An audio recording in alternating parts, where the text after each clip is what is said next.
हाय, क्या आप दूसरों को बढ़िया तरीके से समझना चाहते हैं तो ये वीडियो ज़रूर देखिए। जो लोग दूसरों को बढ़िया तरीके से समझते हैं वो लोग ज़्यादा खुश होते हैं, उनमें शाइनेस कम होती है, ज़्यादा उनकी क्लोज डीप फ्रेंडशिप्स होती हैं, उन्हें रेस ज़्यादा मिलती है, उनके परफॉर्मेंस रिव्यूज़ बेटर होते हैं। लेकिन ऑन एन एवरेज मेजॉरिटी काफ़ी ख़राब होती है दूसरों को समझने में। रिसर्च बताती है थॉट डिटेक्शन में अगर हम स्ट्रेंजर्स को समझने की कोशिश कर रहे हैं, अनजान व्यक्ति को समझने की कोशिश कर रहे हैं तो 20%, फ्रेंड्स को तो 30% और स्पाउस को यानी हस्बैंड वाइफ, गर्लफ्रेंड बॉयफ्रेंड तो 35% एक्यूरेसी से उन्हें समझ पाते हैं। जब पार्टनर की सेल्फ एस्टीम असेस करने को कहा गया तो लोगों ने 44% एक्यूरेसी के साथ जवाब दिया, लेकिन उनके अंदर कॉन्फिडेंस था कि 82% उन्होंने जवाब बिल्कुल सही दिए होंगे। जितना लंबा रिलेशनशिप रहा है उतना ज़्यादा कॉन्फिडेंस था, लेकिन क्या बेटर तरीके से वो एक दूसरे को समझते थे? ऐसा कुछ नहीं था। ज़्यादातर लोग इस बात को बहुत ज़्यादा बढ़ा चढ़ा के अपने दिमाग में रखते हैं कि वो दूसरों को ज़्यादा बढ़िया तरीके से समझते हैं। उन्हें लगता है कि जिस तरीके से वो चीज़ें देखते हैं, समझते हैं, फील करते हैं, मानते हैं, वैसे ही बाकी लोग भी होते हैं, वैसे ही बाकी लोग भी करते हैं। आपको क्या लगता है लड़के और लड़कियों में ज़्यादा अच्छे से दूसरों को कौन समझता है?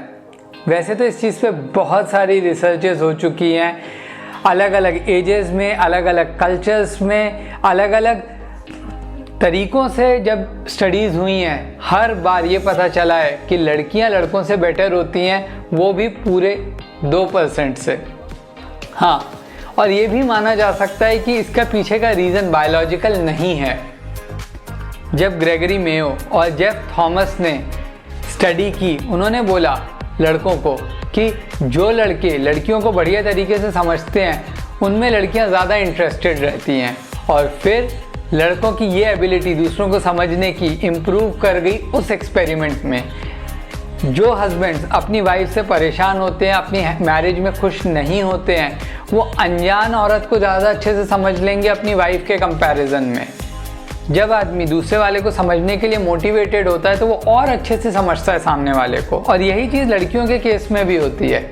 जब एंशियसली अटैच्ड गर्लफ्रेंड ने देखा अपने बॉयफ्रेंड को एक अट्रैक्टिव रिसर्चर के साथ बात करते हुए, उसकी एक्यूरेसी ये बताने में कि इन दोनों के बीच में बात क्या चल रही है, लड़की ने क्या क्वेश्चन पूछा और क्या आंसर दिया है इसने, उसकी एक्यूरेसी बढ़ गई।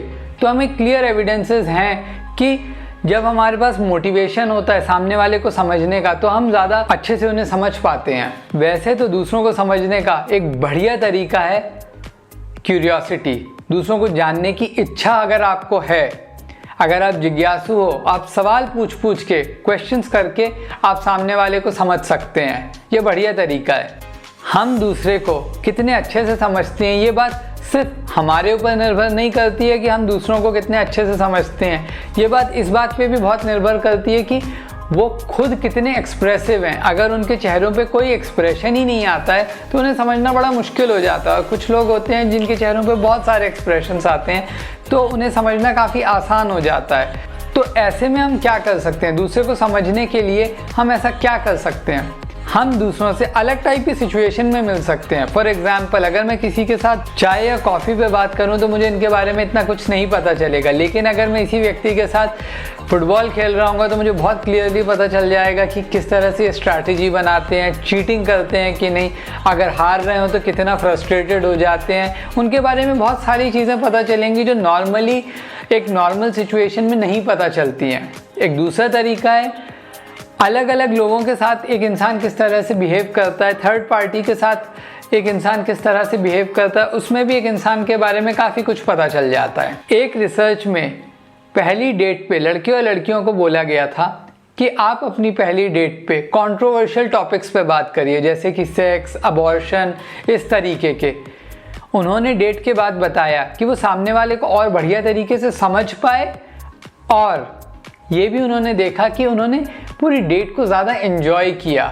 और जब भी हम ऐसे किसी टॉपिक पे बात करते हैं जो हमारे लिए ज़्यादा इम्पॉर्टेंट होता है और थोड़ा कंट्रोवर्शियल होता है तो हमारा असली साइड भी दिखता है, क्योंकि हम उस चीज़ को बहुत पैशन के साथ बताते हैं और वही चीज़ बताते हैं जो हम जेन्युइनली मानते हैं।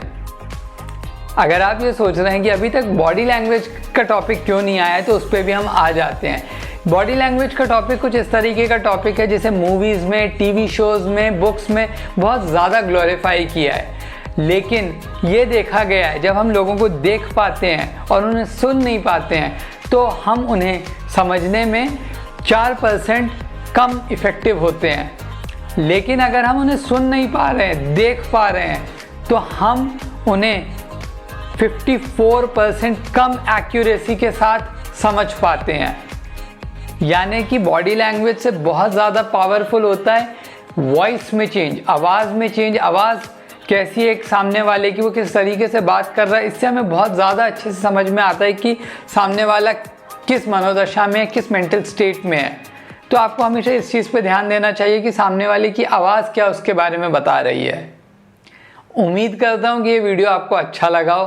Please like, share and subscribe.